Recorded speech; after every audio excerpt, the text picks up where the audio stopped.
Hello అండి, welcome back to kitchen bonanza. నేను మీ రమ్యశ్రీ. ఈరోజైతే మనము తెలంగాణ స్పెషల్ అల్లం పచ్చడిని అయితే తయారు చేసుకుందామండి. అల్లం మామిడికాయ పచ్చడి అన్నమాట.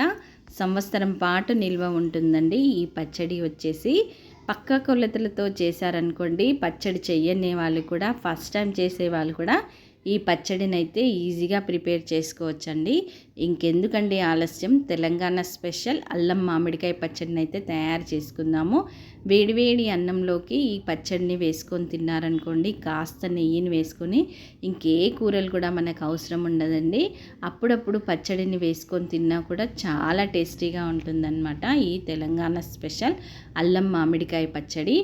ముందుగా నేను మామిడికాయల్ని బాగా శుభ్రంగా కడిగేసుకొని ఇలా ముక్కలు ముక్కలుగా కట్ చేయించేసానండి. కాయ వచ్చేసి ఈ సైజులో ఉందన్నమాట, మనకి మీడియం సైజులో ఉందన్నమాట. మరీ పెద్దది కాదు, మరీ చిన్నది కాదనమాట. వీటినన్నిటిని ఇలా పెద్ద పెద్దగా ముక్కలుగా కట్ చేశానన్నమాట. మరీ చిన్నగా ఏం కట్ చేయించలేదండి. ఇప్పుడు వీటినన్నిటిని బాగా తూడ్చేసుకోవాలన్నమాట, ఎక్కడ తడి లేకుండా. ఇప్పుడు మధ్యలో మనకి జీడి ఉంటుంది కదండి, ఆ జీడిని తీసేసి, అలాగే దాని లోపల ఒక సన్నటి పొర కూడా ఉంటుంది, దానిని కూడా తీసేసుకోవాలన్నమాట. తీసేసుకొని ఒకసారి బాగా తూడ్చేసుకోవాలన్నమాట. జీడి కింద అనేది కొంచెము పచ్చిగా ఉంటుంది, అలాగే అక్కడ నల్లగా కూడా ఉంటుందండి. దానివల్ల పచ్చడి కూడా మనకి కలర్ చేంజ్ అయ్యే అవకాశం ఉంటుందన్నమాట. అందుకే ఆ ప్లేస్లో బాగా తూడ్చేసుకోవాలన్నమాట. తూడ్చేసుకొని అన్ని కాయల్ని కూడా తూడ్చేసుకొని ఒకటి ఒకటి ఒక పొడి బట్టలో వేసుకొని కనీసం ఒక హాఫ్ అన్ అవర్ పాటు ఇలా గాడుపుకి మనము ఫ్యాన్ కింద ఆరబెట్టేసుకోవాలన్నమాట. ఇప్పుడు ప్రతి ఒక్క కాయన్ని కూడా ఇలా పొడి బట్టతో, కాటన్ బట్టతో ఇలా తూడ్చేసుకోవాలండి. ఒక చున్నీతో కానీ, లేదంటే బనియన్ క్లాత్తో కానీ, లేదంటే కాటన్ శారీస్ కూడా ఉంటాయి కదండి, వాటితో అన్నిటినీ ఇలా ముక్కలు ఉన్న వాటిని అన్నిటినీ తూడ్చేసుకోవాలన్నమాట. ఇప్పుడు మామిడికాయకి ముచ్చుక ఉంటుంది కదండి, దానిని కూడా తీసేసుకోవాలన్నమాట. బాగా అనిపించదు. చాలామంది జీడితో పాటు పచ్చడిని పెడతారండి. అంటే ఒక్కొక్కరి టేస్ట్ ఒక్కొక్కరిది అనమాట. ఒక్కొక్కసారి జీడితో పెట్టామనుకోండి, పచ్చడి అనేది నల్లబడుతుందన్నమాట. అందుకని చెప్పేసి అయితే మేము జీడిని తీసేస్తాము, జీడిని కూడా తినమన్నమాట. ఇప్పుడు అన్నిటినీ కూడా ఇలా కట్ చేసేసుకొని జీడిని తీసేసి శుభ్రంగా తూడ్చేసేసుకొని పక్కన పెట్టేసుకున్నానండి. ఇప్పుడు బాగా మరగబెట్టుకున్న నూనె అండి, 2 కేజీల వరకు ఉందన్నమాట. నువ్వుల పప్పు నూనె అన్నమాట. ఇది పచ్చడి స్పెషల్ అన్నమాట. ఇప్పుడు దానిని ఒక పావు కేజీ వరకు తీసుకున్నానండి. బాగా మరగబెట్టాక గోరువెచ్చగా అయ్యాక దాంట్లోకి 2 టేబుల్ స్పూన్ల మెంతులు, 2 టేబుల్ స్పూన్ల ఆవాలు, 2 టేబుల్ స్పూన్ల జీలకర్రను కూడా వేసేసుకున్నాను. ఇప్పుడు పోపును వేయట్లేదండి, జస్ట్ కొద్దిగా నూనె వేసుకున్నాను. ఇప్పుడు కాయలు వచ్చేసి ఇవి 2.5 కేజీలు అన్నమాట. మనకి మీకు కాయలు అనుకుంటే, కాయ కొలత అనుకుంటే నేను 10 కాయల్ని తీసుకున్నానండి. కేజీస్లోకి లెక్క పెడితే మాత్రము 2.5 కేజీలు అవ్వాయి అన్నమాట ఈ పచ్చడి ముక్కలు. ఇప్పుడు మీరు ఏ విధంగానైనా కూడా మీరు కొలతలతోటి ఈ పచ్చడిని ఈజీగా పెట్టేసుకోవచ్చు అన్నమాట. కేజీతో కానీ, లేదంటే కాయల కొలతతో కానీ మీరు పచ్చడిని ఈజీగా పెట్టుకోవచ్చు అన్నమాట, నేను చెప్పే విధంగా. ఇప్పుడు మామిడికాయ ముక్కల్ని వేసాం కదండి, ఇప్పుడు ఒకసారి కలిపేసుకున్నాం కదా. ఇప్పుడు దీంట్లోకి మనము మెంతి పొడిని యాడ్ చేసుకుందామండి. వేయించి పొడి చేసుకున్న మెంతి పొడి, ఇది వచ్చేసి 30 గ్రామ్స్ అన్నమాట. అలాగే ఒక 20 గ్రామ్స్ వస్తే జీలకర్ర పొడి అండి, దానిని కూడా వేయించి వేసుకున్నాను. అలాగే ఆవాల పొడిని చేశానండి. ఆవాలు మాత్రం అస్సలు వేయించొద్దండి, పచ్చివే వేయాలన్నమాట. జీలకర్ర పొడి 20 గ్రామ్స్, మెంతి పొడి వచ్చేసి 30 గ్రామ్స్, ఆవాలు వచ్చేసి వేయించకుండానే ఒక 100 గ్రామ్స్ అయితే వేసుకోవాలన్నమాట. ఆవాల పొడిని సన్నగా మెత్తగా చేసుకోవాలి. అలాగే ఆవాలు వచ్చేసి చిట్టి ఆవాలండి, పెద్దవి కావు. చిట్టి ఆవాలతో టేస్ట్ చాలా బాగుంటుందన్నమాట పచ్చడి. చిట్టి ఆవాలతోటి మనము ఈ పొడిని అయితే చేసేసుకున్నాను. ఒక 100 గ్రామ్స్ వరకు అయితే వేసానండి నేను. ఇప్పుడు ఇదంతా కూడా ఒకసారి కలిపేసుకుందామండి. ఇలా విడివిడిగా వేసి ఎందుకు కలుపుతున్నామంటే, ఇప్పుడు మనకి కాయ అనేది మెత్తబడదన్నమాట.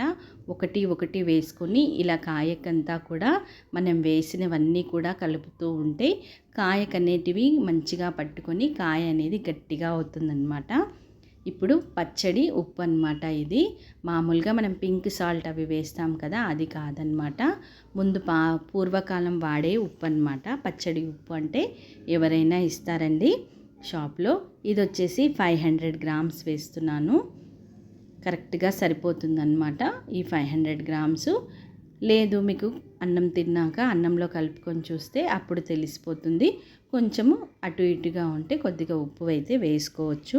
ఒక 3 డేస్ తర్వాత కలిపి చూసుకున్నాక ఇప్పుడు ఉప్పుని కూడా వేసేసాం కదా, ఉప్పుని కలిపేసుకున్నాము. అలాగే నేను ఇక్కడ 3 మ్యాంగోస్ మిర్చి పౌడర్ వేస్తున్నానండి. ఇది స్పెషల్గా వచ్చేసి పచ్చడి కారం అన్నమాట. చాలామంది ఇంట్లో ఉండే కారాన్నే వేస్తారు, కానీ ఈ కారము అంత కారంగా ఉండదు. అలాగే మనకి కలర్ కూడా చాలా బాగుంటుంది. కరెక్ట్గా సరిపోతుందన్నమాట పచ్చడి కారము. ఇది వచ్చేసి నేనైతే 400 గ్రామ్స్ వేస్తున్నానండి ఈ కారం పొడి. ఇప్పుడు కారాన్ని కూడా వేసాం కదా, ఒకసారి కలిపేసుకుందాము. ఇప్పుడు ఈ కారంని కూడా వేసాక కలిపేసుకున్నాక ఇప్పుడు దీంట్లోకి మిగతావి వేసుకుందామండి. ఆల్రెడీ నేను ఇక్కడ అల్లం వెల్లుల్లి ముద్దను తయారు చేసి పెట్టాను. అల్లం వచ్చేసి కేజీ, 500 గ్రామ్స్ వచ్చేసి వెల్లుల్లి రెవ్వలన్నమాట. వెల్లుల్లి ఇవి రెండింటిని కలిపేసుకొని అల్లం వెల్లుల్లి పేస్ట్ చేసుకున్నాను. అస్సలు నీళ్ళని యాడ్ చేసుకోవద్దండి. నీళ్ళని యాడ్ చేసుకోకుండానే ఈ పచ్చడికి మనము అల్లం వెల్లుల్లి పేస్ట్ని తయారు చేసుకోవాలి. నీళ్ళని యాడ్ చేశారనుకోండి మనకి పచ్చడి అనేది పాడైపోతుంది. కొద్దిగా ఉప్పు వేసి మనం మెత్తగా పేస్ట్ చేసుకోవాలన్నమాట. అల్లం ఎక్కువగా ఉంటేనే మనకి పచ్చడి చాలా బాగుంటుంది. అందుకే మనము అల్లం పచ్చడి అనేసి అంటామన్నమాట. ఇప్పుడు దీంట్లోకి మనం ఆల్రెడీ తయారు చేసుకున్న పోపుని అలాగే 2 కేజీల ఆయిల్ని కూడా పూర్తిగా వేసేసుకుంటున్నానండి. ఒకసారి కలియబెట్టేసుకుందాము. ఇప్పుడు దీంట్లోకి నేనైతే పక్కకి పెట్టుకున్న వెల్లుల్లి రెవ్వలండి, వీటిని కూడా పొట్టు తీసేసి వేసేసుకుంటున్నాను. పచ్చివే వేస్తున్నాను, పోపులో వేయట్లేదన్నమాట. ఇవి వచ్చేసి ఒక 1/4 కేజీ వరకు ఉన్నాయన్నమాట. ఎందుకంటే మనకి 2.5 కేజీల పచ్చడి కాబట్టి. అలాగే అల్లం వెల్లుల్లి పేస్ట్ కూడా మనకి 1.5 కేజీ ఉంది కదా, దానికి సరిపడా అన్నమాట. అవి చూస్తే మనకి కరెక్ట్గా కనిపించాలన్నమాట వెల్లుల్లి రెవ్వలు పచ్చడిలో. అప్పుడే మనకి పచ్చడిలో మంచి టేస్ట్ అనేది కూడా వస్తుంది. ఇప్పుడు వెల్లుల్లి రెవ్వల్ని కూడా వేసాం కదా, ఒకసారి కలియబెట్టేసుకుందాము. చాలా టేస్టీగా ఉంటుందండి, నిజంగా చెప్తున్నాను. ఒక్కసారి చేసుకున్నారనుకోండి, ప్రతి సంవత్సరం అలాగే చేసుకొని నిల్వ పెట్టేసుకున్నారనుకోండి, సంవత్సరం అంతా కూడా మనము ఈ పచ్చడిని ఎంజాయ్ చేస్తూ తినచ్చు అన్నమాట. ఇప్పుడు దీంట్లోకి 1/2 టీ స్పూన్ వరకు పసుపును యాడ్ చేసుకుందామండి. పసుపును వేయలేదు కదా, 1/2 టీ స్పూనే వేసుకోవాలండి. మరీ ఎక్కువగా వేసుకున్నారనుకోండి పచ్చడి కలర్ చేంజ్ అయిపోయే అవకాశం ఉంటుంది. అలాగే పచ్చడి కూడా నల్లబడుతుందన్నమాట.